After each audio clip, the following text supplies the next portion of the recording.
Unbox जिंदगी।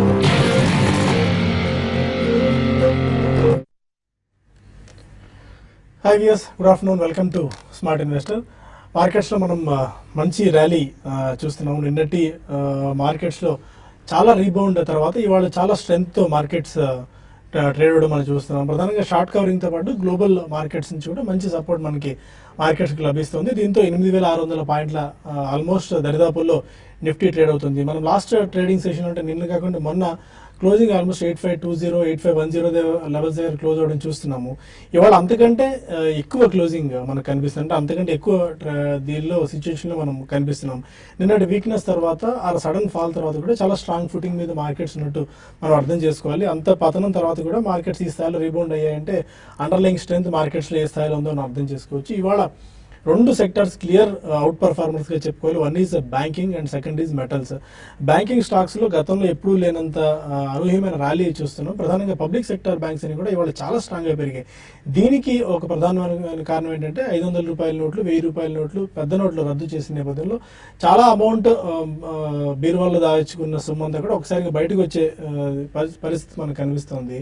ఈ amount అంతా ఎకానమీలోకి రావడం వల్ల చాలా ప్లస్ పాయింట్స్ బ్యాంక్స్ పొందబోతున్నాయి. ఎవరైతే రూరల్ నెట్వర్క్, ఆ రూరల్ ప్రాంతాల్లో కూడా మంచి పటిష్టమైన నెట్వర్క్ ఉంటుందో, ఫర్ ది మ్యాటర్ ఎస్బీఐ లాంటి స్టాక్స్ చాలా స్ట్రెంగ్త్ పుంజుకోబోతున్నాయి రాబోయే రోజులు. And for the matter Karur Vysya bank కూడా అట్రాక్టివ్ కనిపిస్తుందని చెప్పి కొంతమంది ఎక్స్పర్ట్స్ చెప్తున్నారు. ఫర్ ది మ్యాటర్ ఇవాళ bank of India 12%, Punjab national bank 12%, state bank of India 9%, bank of Baroda 9%, Canara bank లాంటి కౌంటర్స్ 8% పెరిగాయి. పబ్లిక్ సెక్టర్ బ్యాంక్స్తో పాటు ప్రైవేట్ సెక్టర్ బ్యాంక్స్లో కూడా ఇవాళ మనం మంచి ర్యాలీ రావడం చూస్తున్నాము. వీటితో ఇవాళ మెటల్ ప్యాక్ కూడా చాలా అట్రాక్టివ్ కనిపిస్తుంది. చాలా స్ట్రెంత్ ఈ స్టాక్స్లో చూస్తున్నాము. Tata steel clear out performer ఈ సెక్టార్లో 9% గెయిన్స్తో 435 లెవెల్స్ దగ్గర ట్రేడ్ అవుతుంది. హిందాల్కో 6.5%, జిందాల్ స్టీల్స్ 9%, వేదాంత 6.5 నుంచి 7% గెయిన్స్తో ట్రేడ్ అవుతుంది. మొత్తానికి ట్రెండ్ అయితే చాలా పాజిటివ్గా మనకు కనిపిస్తుంది. చాలా స్ట్రెంత్ మనం మార్కెట్ చూస్తున్నాం. రాబోయే రోజుల్లో బ్యాంక్ స్టాక్స్ ఇక్కడి నుంచి ఇంకా ఎక్స్ట్రీమ్ పర్ఫార్మ్ చూపించవచ్చు అని చెప్పి స్ట్రీట్ ఎక్స్పెక్ట్ చేస్తుంది. అందుకని రాబోయే రోజుల్లో ఇంకా లోయర్ లెవెల్స్ దగ్గర బ్యాంకింగ్ స్టాక్స్ ఫండమెంటల్స్ పటిష్టంగా ఉన్న పిఎస్యు బ్యాంక్ స్టాక్స్ కొనుగోలు చేస్తే చాలా తక్కువ కాలంలో మనం లాభం రావచ్చు. నిన్న కూడా మార్నింగ్ బిజినెస్ బ్రేక్ఫాస్ట్ షోలు డిస్కస్ చేశారు వసంత్ గారు అండ్ రాజేంద్ర గారు.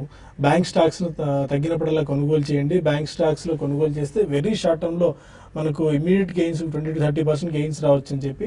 But no one has expected 1 or 2 డేస్లోనే ఆ స్థాయిలో మనము గెయిన్స్ వచ్చాయి. So keep investing in bank stocks. ఇక ఇప్పటివరకు మార్కెట్ ట్రెండ్తో పాటు ఎలాంటి ట్రేడింగ్ స్ట్రాటజీస్ మనం అవలంబించాలి అంశాలపై మనతో మాట్లాడేందుకు అన్ని సిద్ధంగా ఉన్నారు. Good afternoon both of you sir.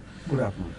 చాలా స్ట్రెంత్ మన మార్కెట్స్లో కనిపిస్తుంది. 8574 దగ్గర నిఫ్టీ ట్రేడ్ అవడం చూస్తున్నాం. 8550 లెవెల్స్ పైన నిన్న ఒక దశలో 8,000 పాయింట్ల దిగువ కూడా పడిపోయే పరిస్థితి. 8002 ఇంట్రాడే లో చూసాం.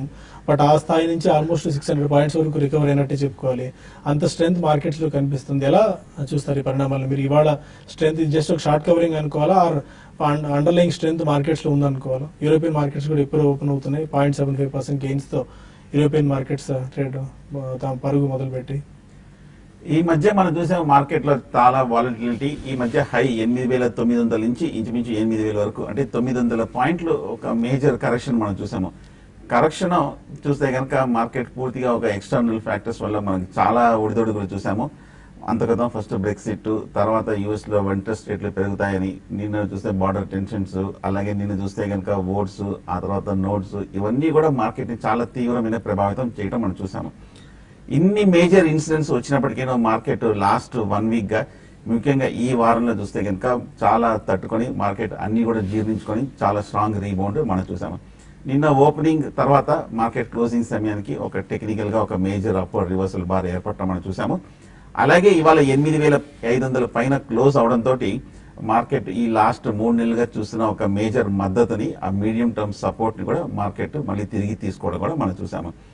టెక్నికల్ గా ఇది బహుశా రివర్సల్ గా ఉండొచ్చు short term loan, medium term లో. ఎందుకంటే లాస్ట్ వీక్ చూస్తే కనుక 8,500 కింద బ్రేక్ డౌన్ చూసాము. ఇవాళ మళ్ళీ ఇన్స్టెంట్ గా ఈ వారం ఒక అప్వర్డ్ రివర్సల్ డిఫరెంట్ గా మనం చూసాము. సో దీన్ని జనరల్ గా ఒక బేర్ ట్రాప్ అంటాము. సో బేర్ ట్రాప్ అనేది జనరల్ గా బాటమ్స్ లో అలాగే రివర్సల్ పాయింట్స్ లో వస్తుంటుంది. కాకపోతే మనకి టెక్నికల్ గా ఫైనల్ కన్ఫర్మేషన్ ఇవాళ రేపు మార్కెట్ ఈ స్థాయిలో కనుక క్లోజ్ అవుతే మటుకు, అంటే పెద్ద సడన్ గా ఒక పానిక్ సెల్లింగ్ అటువంటిది రాకుండా కొంచెం ఇదే లెవెల్లో క్లోజ్ అయినా కూడా market short term up trend వెళ్ళే అవకాశం ఉంది. రీసెంట్ హైస్ 8,900 9,000 వరకు వెళ్ళే అవకాశాలు కనిపిస్తుంది. కాకపోతే నిన్న మార్కెట్ ఫాల్ లో ఎఫ్ఐస్ ఇంచుమించు 2,000 వరకు నెట్ సెల్లర్స్ గా ఉన్నారు. అంత క్రితం చూస్తే కనుక ఇండెక్స్ ఫ్యూచర్స్ లోను అలాగే స్టాక్ ఫ్యూచర్స్ లోను అమ్మకాలు జరిపారు. కానీ మార్కెట్ ఇంకో వైపు చూస్తే కనుక డొమెస్టిక్ ఇన్స్టిట్యూషన్స్ లాస్ట్ 10 days గా ప్రతి ఎఫ్ఐ సెల్లింగ్ లోను బాగా వాళ్ళు కొనటం మనం చూసాము. సో కాంట్రరీగా వాళ్ళు కూడా బాగా పొజిషన్స్ తీసుకోవడం మార్కెట్ నిలబడటం చూసాము. కాకపోతే ఇవాళ రేపు చూడాలి ఎఫ్ఐస్ కనుక వాళ్ళ డేటా ప్రకారం మళ్ళీ ఇండెక్స్ లో కానీ స్టాక్ ఫ్యూచర్స్ లో కానీ వాళ్ళు కనుక ఎంటర్ అవుతే మటుకు మార్కెట్ లో ర్యాలీ చాలా స్ట్రాంగ్ గా ఉంటుంది. సో ఎఫ్ఐ యాక్టివిటీ ఇవాళ రేపు వచ్చే డేటా నెక్స్ట్ వీక్ లో చూస్తే కానీ వాళ్ళు ఎంటర్ అయ్యారో లేదో తెలుస్తుంది. So on the whole market strength ఉన్నట్టే చూస్తున్నాము. నిఫ్టీ చూస్తే కనుక 8,500 పైన క్లోజ్ అవుతోంది. అలాగే బ్యాంక్ నిఫ్టీ కూడా వీక్లీ హై దగ్గర క్లోజ్ అవుతుంది. కాబట్టి లాంగ్ పొజిషన్స్ ని కంటిన్యూ చేయొచ్చు. ఈ మధ్య బాగా అవుట్ పెర్ఫార్మ్ చేసిన స్టాక్స్ అందరూ ఎప్పటి నుంచి అనుకుంటున్నదే బ్యాంక్ స్టాక్స్, పైగా మొమెంటం ఉన్న స్టాక్స్. ఎందుకంటే మార్కెట్ ఎప్పుడు రికవర్ అయినా ఫాల్ తర్వాత ఫస్ట్ లీడ్ చేసేది బ్యాంక్ స్టాక్సే. సో అవి హిస్టారికల్ గా గ్రోత్ మనం కూడా చూసాం కాబట్టి అవి జనరల్ గా మార్కెట్ ఫాల్ లో జనరల్ గా పెరుగుతూనే ఉంటాయి. సో వాటిని లాంగ్ పొజిషన్స్ ని మెయింటైన్ చేయొచ్చు. 8,500 కింద స్టాప్ లాస్ పెట్టుకొని హోల్డ్ చేయొచ్చు. ఓకే శశి గారు, వాళ్ళ 2 sectors, one is banking and second is metals, చాలా అవుట్ పర్ఫార్మింగ్ మనం కనిపిస్తుంది. Tata steel 9%, bank of India almost PSC banks లో ఇంత ర్యాలీ ఒకే రోజు ఈ స్టాక్స్ లో కొన్ని స్టాక్స్ 15% దాకా పెరిగాయి. ఎలాంటి ఇది చూస్తారు మీరు రాబోయే రోజుల్లో bank stocks and bank Nifty? అంటే ఒకటండి మెయిన్ ఈ రోజు ర్యాలీకి మీరు అన్నట్టుగా అంటే నిఫ్టీ ఇప్పుడు 150 పాయింట్స్ దాకా పెరిగిందంటే అందులో మెజారిటీ అంతా కూడా బ్యాంక్సే. అంటే మీకు నిఫ్టీ పర్సంటేజ్ పరంగా 1.5%, అదే బ్యాంక్ నిఫ్టీ కానీ చూసుకుంటే 3.51 అనమాట. అంటే 2% పైన నిఫ్టీ కన్నా ఎక్కువ ఇది అవుట్ పర్ఫార్మ్ చేసింది. అంటే మనం క్లియర్ గా చూడొచ్చు, దాదాపు అన్ని స్టాక్స్ కూడా పార్టిసిపేషన్ ఉంది. అయితే ఇక్కడ రెండుగా డివైడ్ చేయాలి. ఒకటి private banks, PSU banks. PSU అయితే దాదాపు అన్ని కూడా కౌంటర్స్ 6 to 8% మినిమం ఉన్నాయి, మాక్సిమం దానికన్నా ఎక్కువ ఉన్నాయి. దీనికి మెయిన్ గా రీజన్ చెప్పాలి అంటే ఇప్పుడు ఏదైతే మనకి 500,000 రూపీస్ నోట్స్ అన్ని కూడా బ్యాంక్ లో డిపాజిట్ కి మనకి 1 month టైం ఉంది. కాబట్టి ఇది లోపల అందరు డిపాజిట్ చేస్తారనే ఉద్దేశంతో, అంటే ఆల్రెడీ మనం చూస్తున్నాం బాగా డిస్కౌంట్ అయిపోయినా కూడా ఇది చాలా పాజిటివ్ అంశము. నిన్నటి లో నుంచి బ్యాంక్ నిఫ్టీ ఈ రోజు చూసి ఎవరు ఊహించలేదు. అంటే 20,000 వైపు ఆల్రెడీ ఈ మధ్యకాలపు హైస్ కి వచ్చేసింది బ్యాంక్ నిఫ్టీ. అంటే చాలా పాజిటివ్ అంశం అని బ్యాంక్ నిఫ్టీ తీసుకుంది. ప్లస్ దీంతో పాటు బ్యాంకింగ్ సిస్టంలో బ్యాంకింగ్ అని కాదు, ఓవరాల్ సిస్టంలోకి మనీ అనేది, అంటే ఇంట్లో ఉన్న మనీ అంతా కూడా ఈ రోజు బ్యాంకులో డిపాజిట్ కావడం అనేది ఒక ఎకానమీకి అంటే టెంపరీ కాకపోయినా లాంగ్ రన్ లో డెఫినెట్ గా చాలా పాజిటివ్ అంశము. కాబట్టి బ్యాంక్ స్టాక్స్ దానికి తగ్గట్టుగా రియాక్ట్ అవుతున్నాయి. అయితే private banks compare to PSU banks అంతా రియాక్ట్ కావట్లేదు, బట్ అవి కూడా పాజిటివ్ గా ఉన్నాయని చెప్పొచ్చు. ఎందుకంటే ఎక్కువగా ఈ మనీ అంతా కూడా అంటే రూరల్ నుంచి వచ్చే మనీ అంతా కూడా ఎక్కువ స్ప్రెడ్ అయింది. పిఎస్యూ బ్యాంక్స్ ప్రతి చిన్న చిన్న ఊర్లలో కూడా ఉన్నాయి కాబట్టి దానికి తగ్గట్టుగా ప్రైవేట్ బ్యాంక్స్ ఆ ఏరియాలో లేవు. కాబట్టి అందుకని పిఎస్యూ బ్యాంక్స్ వైపు ఎక్కువగా మనకి స్పెక్యులేషన్ లో, ఎక్కువ బెట్టింగ్ లో వైపు కూడా చూస్తుంటే బయింగ్ అనేది కనపడుతుంది. బట్ ఏదైనా కూడా ఇన్వెస్ట్మెంట్ కి ఆ పిఎస్యూ బ్యాంక్స్ ఇక్కడ నుంచి ఇన్వెస్ట్మెంట్ చేసుకోమని చెప్తాను. మరి ముఖ్యంగా రిజల్ట్ బాగా అనౌన్స్ చేసిన పిఎన్బి ఒకటి, తర్వాత ఇప్పుడే మనకి రిజల్ట్ వచ్చిన బ్యాంక్ ఆఫ్ ఇండియా, ఇది కూడా చాలా స్ట్రాంగ్ రిజల్ట్ పోస్ట్ చేసింది. ఎవరీ కరెక్షన్స్ లోను పిఎస్యూ బ్యాంక్స్ ఇన్వెస్ట్ చేసుకోవచ్చు. అదేవిధంగా మీరే అన్నట్టుగా ఇంకొక సెక్టర్ మెటల్ ఒకటి, ఇది పెరగడానికి కారణం ఏంటంటే ఒక ట్రంప్ గాని వస్తే గ్లోబల్ గా బేస్ మెటల్స్ ర్యాలీ అనేది ఇంకా కొనసాగొచ్చు అనే ఉద్దేశం కూడా స్పెక్యులేషన్ మనకి ఉంది. దీనికి తోడు లాస్ట్ గత కొన్ని నెలలుగా చూసుకుంటే బేస్ మెటల్స్ లో వచ్చిన స్ట్రెంత్ అనేది నిన్న కూడా చూసాం, చాలా స్ట్రాంగ్ ఉన్నాయి. కాబట్టి బేస్ మెటల్స్ పెరుగుతూ ఉంటే దానికి అనుగుణంగా మెటల్ బేస్డ్ స్టాక్స్ అనేవి కూడా పెరుగుతాయి. అందులో భాగంగా హిండాల్కో చాలా స్ట్రాంగ్ ఉంది. టాటా స్టీల్ అయితే ఈ రోజు ఏజీ మీటింగ్ ఉంది, అది కూడా ఒక కారణం పెరగడానికి. బట్ ఏదైనా కూడా మార్కెట్స్ అనేది ఒక అప్ ట్రెండ్ మనకు నిన్న ఈ మధ్య కాలపు లో చూసి మళ్ళీ ఇమీడియట్ గా ఈ రోజు క్లోజర్ 86 దాకా నిఫ్టీ వచ్చింది. అయితే ఇక్కడ బుల్స్ బేర్స్ మధ్య మంచి ఫైటింగ్ అనేది అరౌండ్ 86 దగ్గర ఉండొచ్చు. కాబట్టి నెక్స్ట్ 1 or 2 days లో 86 పైన నిఫ్టీ సస్టైన్ అయితే ఫర్దర్ ర్యాలీ ఉంటుంది. లేని పరిస్థితుల్లో మళ్ళీ మార్కెట్ కన్సాలేషన్ లో ఉండే అవకాశం కనపడుతుంది. ఓకే, ఇంకా కొంతమంది కాలర్స్ లైన్ లో ఉన్నారు. ఫస్ట్ కాలర్ విజయవాడ నుంచి మూర్తి. రైట్ మూర్తి గారు. నమస్తే అండి శేషు గారు. కరూర్ వైశ్య బ్యాంకు, ఓబరాయ్ రియాలిటీ ఈ రెండు భారీగా అటు ఇటు వాటాలో ఉన్నాయండి. వీటిని లాంగ్ టర్మ్ కోసం అటు పెట్టుకోవచ్చా? నేను Karur Vysya bank around 400, Oberoi realty around 175 కొన్నానండి. లాంగ్ టర్మ్ కోసం రెండు అటు పెట్టుకోవచ్చా, లేకపోతే వీటి నుంచి ఏమైనా జీవన్ హౌసింగ్ ఫైనాన్స్ కానీ జిఎస్ హౌసింగ్ ఫైనాన్స్ కానీ షిఫ్ట్ అవ్వమంటారా? ఒకటే అంటే మీరు ఒబెరాయ్ రియాలిటీ అంటే కరూర్ వైశ్య బ్యాంక్ అయితే కొంచెం అంటే పెద్ద వోల్టాలిటీ అనేది మార్కెట్ లో ఉంది కాబట్టి దానికి తగ్గట్టుగా ఈ స్టాక్ లో కూడా వోల్టాలిటీ ఉండొచ్చండి. బట్ ఉన్న వాటిలో కరూర్ వైశ్య బ్యాంక్ పెద్దగా అంటే వోల్టాలిటీ ఉన్న స్టాక్ అయితే కాదు. అయితే ఈ మధ్య కాలం కొంచెం వీక్ గా ఉందండి. ఉన్న ప్రైవేట్ బ్యాంక్స్ లో పెద్దగా అటు పెరగకుండా పడకుండా ఒక స్టడీగానే ఉందని చెప్పొచ్చు. అయితే ఈ మధ్య కాలంలో మాత్రం ఇంతకు ముందులాగా పర్ఫార్మెన్స్ అనేది లేదు. బట్ మీరు లాంగ్ టర్మ్ అంటున్నారు కాబట్టి కరూర్ వైశ్య బ్యాంక్ ని మీరు ఆల్రెడీ ఒక 60 రూపీస్ దాకా ప్రాఫిట్ లో ఉన్నారు. మీరు హోల్డ్ చేయండి. 520, 540 ఆ లెవెల్స్ మనకి 52 వీక్ హై అండి. అది కానీ కట్ అయిందంటే ఇంకా పెరిగి క్లోజర్ గా 620, 640 నెక్స్ట్ ఫ్యూ మంత్స్ లో రావడానికి అవకాశం ఉంది. పెద్ద డౌన్ సైడ్ అయితే కరూరు దాంట్లో వైశ్య బ్యాంక్ లో కనపట్లేదు. తర్వాత ఒబెరాయ్ రియాలిటీ గురించి అడిగారు. ఇది కూడా ఆల్మోస్ట్ చూస్తే మనకి 200 నుంచి 377కి వెళ్ళి అక్కడ నుంచి విపరీతమైన ఫాల్ చూసామండి. 362 నుంచి వన్ సైడ్ ఫాల్ ఉంది. దానికి తోడు మనకి చూసాము ఈ రియల్ ఎస్టేట్ కౌంటర్స్ కి ఏదైతే నిర్ణయం తీసుకుందో అంటే 500,000 రూపీస్ నోట్స్ నిర్ణయం ఉందో దానివల్ల ఏంటంటే రియల్ ఎస్టేట్ కి ఇప్పుడు ఇమీడియట్ గా పెద్దగా పాజిటివ్ ఉండకపోవచ్చు అనే ఉద్దేశంతో ఒబెరాయ్ రియాలిటీలో మనకి సెల్లింగ్ చూస్తున్నాము. ఇది మాత్రం షార్ట్ టర్మ్ కి మాత్రం పెద్దగా పెరిగే అవకాశం లేదండి. కాబట్టి దీన్ని ర్యాలీస్ లో షార్ట్ టర్మ్ కి ఎగ్జిట్ కమని చెప్తాను ప్రాఫిట్ లో ఉంటే. దీనికన్నా మీరు అన్నట్టుగా హౌసింగ్ ఫైనాన్స్ కూడా నెగిటివే. బట్ లాంగ్ టర్మ్ లో మాత్రం హౌసింగ్ ఫైనాన్స్ బాగా బెటర్ గా పర్ఫామ్ చేసే అవకాశం ఉంది. జిఎస్సి హౌసింగ్ ఫైనాన్స్ దాంట్లో లాంగ్ టర్మ్ కి మీరు ఇన్వెస్ట్ చేసుకోమని చెప్తాను. ఓకే, హైదరాబాద్ నుంచి సుధా మరో కాలర్. సార్ ఇప్పుడు అనంతరాజు నా దగ్గర ఉన్నాయి. అనంతరాజు, ఓంకార్ కెమికల్స్, గ్రాన్యూల్స్ అండి. ఇవన్నీ మళ్ళీ ఎంట్రీ అవ్వచ్చు యావరేజ్ చేసుకోవడానికి. అనంతరాజు 50లో కొన్నానండి. ఓకే. ఓంకార్ కెమికల్స్ ఏమో 170లో ఉన్నాయండి. ఓకే. గ్రాన్యూల్స్ ఏమో 150లో ఉన్నాయండి. ఇప్పుడు మళ్ళీ ఎంటర్ కావచ్చా ఒకసారి? ఫండమెంటల్స్ ఎలా ఉన్నాయి? 1 ఇయర్ హోల్డ్ చేస్తామండి. ఫండమెంటల్స్ ఇమీడియట్ గా ఏం చేంజ్ అవ్వలేదండి. 1 or 2 days లో మనం ఆందోళన పడాల్సిన పని లేదు. But 3 stocks Anantaraju, granules and Omkar. మొదట 2 స్టాక్స్ చూస్తే కనుక అంతరాజు, ఓంకార్ ఈ మధ్యకాలంలో బాగా స్ట్రాంగ్ రియాక్షన్ మనం చూసాము. రియాక్షన్ తర్వాత ఇప్పుడే కొంచెం కోల్ కూడా మనం చూసాము. 3వ స్టాక్ గ్రాన్యూల్ చూస్తే కనుక ఒకప్పుడు బాగా అవుట్ పెర్ఫార్మ్ చేసి ఈ లాస్ట్ 1 or 2 months గా కొంచెం హై లెవెల్ నుంచి కరెక్షన్ మనం చూసాము. కానీ 3 స్టాక్స్ చూస్తే కనుక ఫండమెంటల్ గా మంచివేనండి. ఆ సెక్టర్స్ లో చూస్తే కనుక మేజర్ మొమెంటం ఉన్న స్టాక్సే, గ్రోత్ ఓరియంటెడ్ స్టాక్సే, బాగా బులిష్ గా ఉండదగ్గ స్టాక్స్ కూడా ఈ 3 అనంతరాజు, ఓంకార్ అండ్ గ్రాన్యూల్స్. ఈ లెవెల్లో కొనొచ్చా అంటే మంచి కరెక్షన్ కూడా రావడం చూసాము. మార్కెట్ కూడా ఒక మేజర్ సపోర్ట్ దగ్గరికి రావడం చూసాము. ఈ స్టాక్స్ అన్ని కూడా ఇంచుమించు 20 to 30% వరకు కూడా రియాక్షన్ వచ్చింది. సో జనరల్ గా ఎప్పుడైనా సరే ఒక బుల్ మార్కెట్ లో అన్ని ప్రాఫిట్స్ తర్వాత అప్ ట్రెండ్ తర్వాత కనుక 25-30% వరకు 1/3 రియాక్షన్ వస్తే కనుక అది జనరల్ గా ఫస్ట్ బయింగ్ పాయింట్ అవుతుంది. సో ఈ లెవెల్లో కాన్షియస్ గా బై చేయొచ్చు. ఓకే, ఇక మరిన్ని కాల్స్ అండ్ ఈమెయిల్స్ తీసుకున్నప్పుడు స్మార్ట్ ఇన్వెస్ట్ లో చిన్న బ్రేక్ తీసుకుందాం.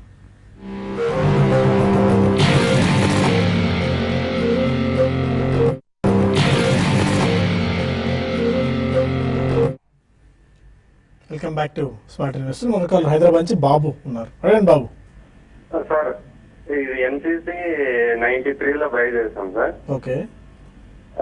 ఇది నిన్న రిజల్ట్ వచ్చింది, అది ఎట్లా ఉంది ఏం చెప్పండి. ఇంకోటి ఐడిఎఫ్సి బ్యాంకు ఈ ప్రెసెంట్ లెవెల్లో కొనొచ్చు సార్. ఓకే, ఎన్సీసీ కొద్దిగా నిరుత్సాహపరిచినట్టుంది రిజల్ట్స్ పరంగా. బట్ 93 లెవెల్స్ లో తీసుకున్నారు. ఎలాంటి గైడెన్స్ ఇస్తారు? ఎన్సీసీ మనకి 93కి రాకముందు ఇది 80లో బాగా కన్సాలిడేట్ అయిందండి. అక్కడ నుంచి ఒక వన్ సైడెడ్ గా మనం చూసాము, ఒక 15% జంప్ చూసాము. అట్ ద సేమ్ టైం మళ్ళీ ఇమీడియట్ గా మళ్ళీ అక్కడ నుంచి రివర్స్ కావడం అనేది షార్ట్ టర్మ్ ఈ స్టాక్ లో కొంత వీక్నెస్ అనేది మళ్ళీ కొన్ని రోజులు ఈ అరౌండ్ 80 లెవెల్స్ లో మళ్ళీ ఓవర్ అయ్యే అవకాశం ఉంది. రిజల్ట్ పరంగా కొంచెం నిరుత్సాహపరిచిందని చెప్పొచ్చు. అంటే కొంచెం పెద్దగా మేజర్ గా పెద్దగా డౌన్ సైడ్ అయితే రిజల్ట్ బేస్ చేసుకొని మనం చెప్పలేము. అయితే ఇది కూడా ఏంటంటే హై బీటా స్టాక్ కాబట్టి ఆబ్వియస్ గా మళ్ళీ మార్కెట్స్ లో ఒక చిన్నపాటి కరెక్షన్ వచ్చినా కూడా ఇది రియాక్షన్ అనేది ఎక్కువ ఉంటుంది. అయితే కొన్ని రోజులు మళ్ళీ 76 బిట్వీన్ 76 and 88, 84 ఆ లెవెల్లో కొంచెం ఓవర్ అయ్యే అవకాశం ఉంది. మీరు లాంగ్ రన్ కి అయితే మీరు ఇంకా హోల్డ్ చేసుకోండి. ఇంకా కావాలంటే కూడా మీరు ఒక రిజల్ట్ బాగలేదని చెప్పి స్టాక్ ని మనం ఎగ్జిట్ కమని అయితే చెప్పము. మీరు ఇంకా యాడ్ చేసుకోమని చెప్తాను. డీప్ కరెక్షన్స్ లో ప్రస్తుతం అయితే హోల్డ్ చేయండి. కర్నూలు నుంచి చంద్రశేఖర్ మరో కాలర్. సార్ నమస్కారం అండి. సార్ ముత్తూట్ ఫైనాన్స్ 365లో కొన్నాను సార్ ఈరోజు. ఓకే. అది మైనస్ వచ్చింది సార్ ఈరోజు. ఇంకొక కాలం టవర్ బ్రదర్స్ అండ్ ఇంజనీర్ తల్బ్రోస్ ఈ రేట్ లో బై చేయొచ్చు sir. Okay, Muthoot and Talbros. ఈ మధ్య కాలంలో ముత్తూట్ ఫైనాన్స్ చూస్తే కనుక బాగా బులిష్ గా ఉంది. ఎంటైర్ సెక్టర్ చూస్తే కనుక ఫైనాన్స్ సెక్టర్ బాగా బులిష్ గా ఒక major up trend last 6 months గా చూసాము. ఇన్ఫాక్ట్ మార్కెట్ ని లీడ్ చేసింది అన్ని స్టాక్స్ తో అన్ని సెక్టర్లో పోలిస్తే కనుక ఫైనాన్షియల్ సెక్టర్ బాగా అవుట్ పెర్ఫార్మ్ చేసి స్ట్రాంగ్ రిటర్న్స్ కూడా ఇవ్వడం చూసాము.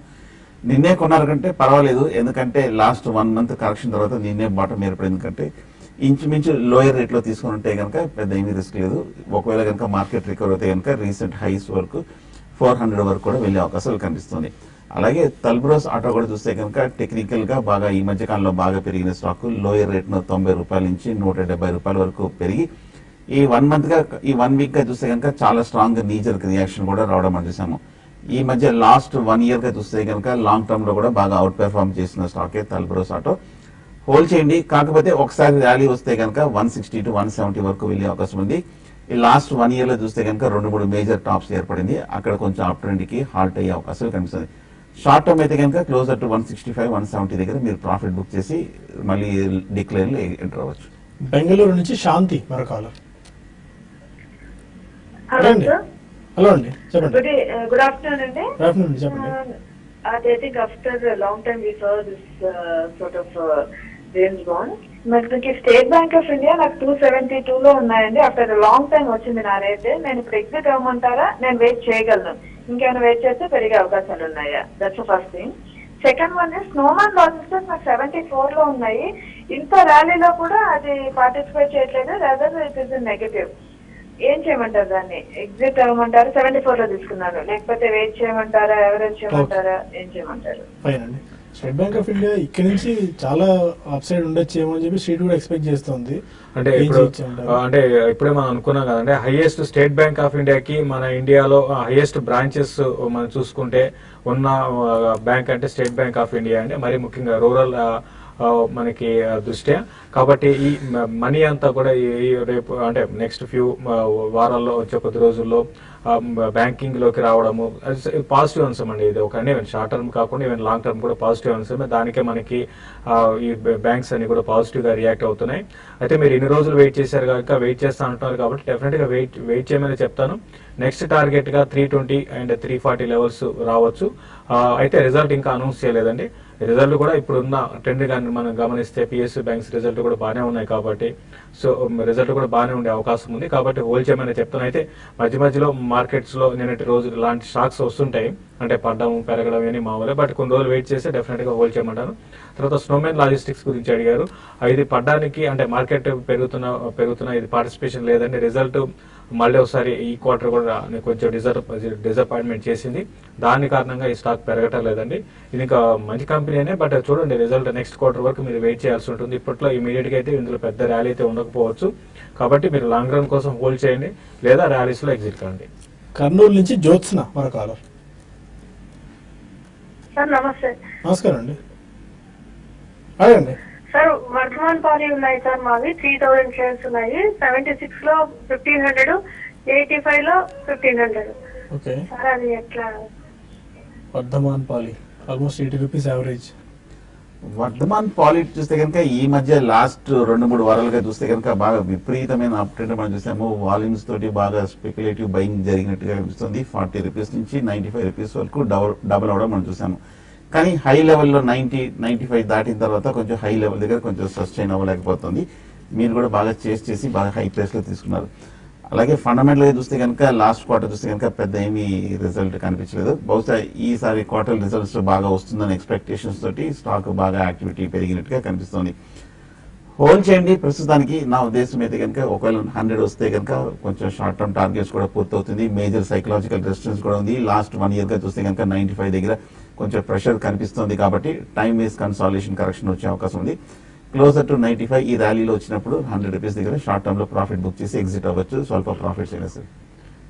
ఇంకా 1 or 2 మెయిల్స్ కూడా మనం తీసుకుందాం. నరేష్ అడుగుతున్నారు, ప్రికాల్ బెటర్ బెట్ అవుతుందా ఈ ప్రైస్ లో? కానీ అంటే ఇన్వెస్ట్మెంట్ కోసం ప్రికాల్ బెటర్ బెట్టే అవుతుందండి. అయితే మీరు దేని గురించి అనేది మీరు నాకు అంటే క్లియర్ గా అడగలేదు. బెటర్ బెట్టే అవుతుంది ఇన్వెస్ట్మెంట్ కి. అయితే రీసెంట్ గా చూస్తే 130 నుంచి కొంచెం వీక్ అయినా కూడా మళ్ళీ ఈ లెవెల్ 100-98 ఆ లెవెల్ కొంచెం ఆగొచ్చు అండి. మీరు బెటర్ బెట్టే అవుతుంది ఇన్వెస్ట్మెంట్ కి. మరొక మెయిల్ మాధవి అడుగుతున్నారు, TV18 బ్రాడ్కాస్టింగ్ నవంబర్ ఫ్యూచర్స్ ఇవాళ బై చేద్దాం అనుకుంటారు, బై చేసుకోవచ్చా? టీవీ 18 చూస్తే కనుక ఈ మధ్య కాలంలో కొంచెం సైడ్ వేస్ ట్రెండ్ మనం చూస్తున్నాము. ఈ స్టాక్ లో ఒక 50 రూపీస్ దగ్గర నుంచి కరెక్షన్ వచ్చి మళ్ళీ 37, 38 దగ్గర నిలబడటం చూసాము.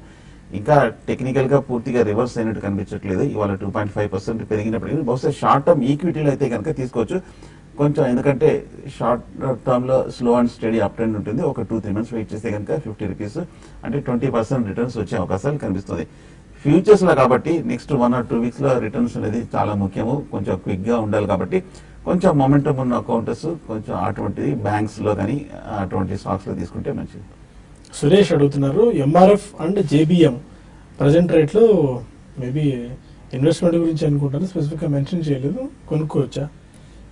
అంటే మీరు లాంగ్ టర్మ్ ఉద్దేశం ఉంటే మాత్రం కొనుక్కోవచ్చు అండి ఎంఆర్ఎఫ్ అండ్ జేబిఎం. అయితే కొంచెం మన ఈ టైర్ కంపెనీస్ లో కూడా ఇంత అంటే పాజిటివ్ ఆన్సర్ ఉన్నా కూడా రిజల్ట్ మాత్రం అంత బాగా రాలేదండి టైర్ కంపెనీస్. అయితే బట్ అయినా కూడా మీరు మంచి బ్రాండ్ వాల్యూ ఉంది కాబట్టి దాన్ని దృష్టిలో పెట్టుకొని లాంగ్ టర్మ్ ఉద్దేశం ఉంటే ఎంఆర్ఎఫ్ ని జేబిఎం ని కొనుక్కోవచ్చు అండి. ఓకే, ప్రస్తుతానికి మనకు సమయం మించిపోతుంది, బట్ స్టిల్ మార్కెట్స్ మాత్రం చాలా పాజిటివ్ ఫుటింగ్ మీద ఉన్నాయి. 8,585 దగ్గర లాస్ట్ మనం డిస్కస్ చేసుకున్న ఈ షో స్టార్టింగ్లో కంటే ఒక 15-20 పాయింట్స్ మేర ఇంకా అప్ సైడ్ రావడం చూస్తున్నాం. ఆల్మోస్ట్ 8,600 పాయింట్స్ లెవెల్కి ఒక 15 పాయింట్స్ చేరువలో మాత్రమే నిఫ్టీ ఉంది. ప్రస్తుతానికి ఈ కార్యక్రమాన్ని ఇక్కడితో ముగించి TV5 మనీలో కలుద్దాం యూట్యూబ్ వేదిక ద్వారా. అక్కడ మరిన్ని కాల్స్ అండ్ ఈమెయిల్స్ తీసుకుందాం. Stay with us.